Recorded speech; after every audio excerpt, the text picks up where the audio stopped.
I'm also really excited to be part of the team that is really going to be focusing on helping companies on their ESG journeys. I'm here today with Lisa Palmer, President and CEO of Regency Centers Corp. Congratulations on being named Nareit's 2023 Board Chair. We're excited to have you. As you look ahead to your year as chair, what goals do you have for Nareit and the broader REIT community?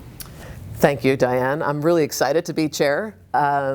And I have big shoes to fill with following Marguerite and Jim, and lots of progress was made with Nareit in achieving our goals in establishing such a great reputation and presence on Capitol Hill. And we need to continue that momentum, especially with new policymakers coming into office, really build on those relationships and continue to solidify them.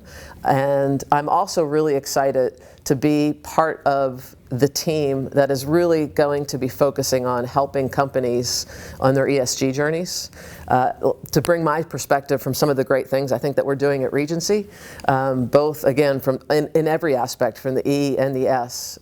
So primarily, thinking about even the Dividends Through Diversity, Inclusion, and Giving campaign. Regency is really proud to be one of the founding donors of that as well. So I'm really looking forward to helping Nareit, our whole industry, really make that progress, and with the final goal really of being a more equitable, inclusive, diverse industry. What is Regency's approach to capital allocation in the current environment? The capital environment today is pretty uncertain. And so we are approaching any incremental investment opportunities really carefully. Clearly, the cost of capital has really risen. The fortunate side for Regency, we generate $130 million plus of free cash flow. So we like to call that a non-dilutive source of capital, if you will. So we can use that free cash flow and invest it primarily into our value creation development pipeline. So we don't have to raise equity and we don't have to sell assets, which is critically important. But at the same time, I believe that this is an opportunity for Regency with the strong balance sheet that we have. We have one of the lowest debt to EBITDA ratios in the sector, if not the lowest. $1.2 billion credit facility that has zero outstanding on it. So we can also use this to really lean into our balance sheet and capitalize on any dislocation that there may be or disruption in the market. And can you discuss the structural tailwinds you've seen in your markets and with Regency's portfolio?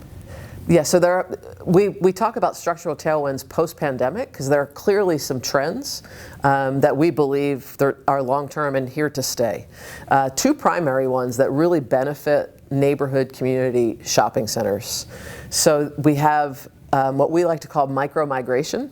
So during the pandemic, especially, and this is going to be my second trend, but especially related to remote work, we have seen a lot of people move from the city core and the urban city center to the first ring suburbs, which is where our properties are located.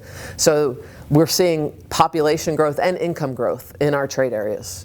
So that's clearly a benefit to our shopping centers. Secondly is remote work. More hybrid than necessarily full remote, but when people are spending 8 hours plus in their home office, when they do get a break, whether it's for lunch, to go work out, or when they finish their day, they want to get out. But they don't want to go far, so they stay close to they stay within the ring of their neighborhood, if you will.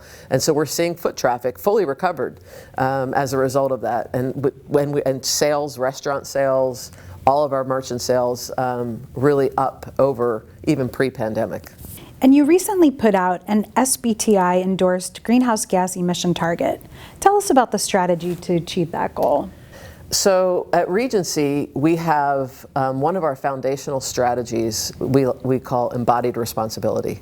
And I've been with the company for 26 years, and it's being a good corporate citizen, doing the right thing is just part of who we are.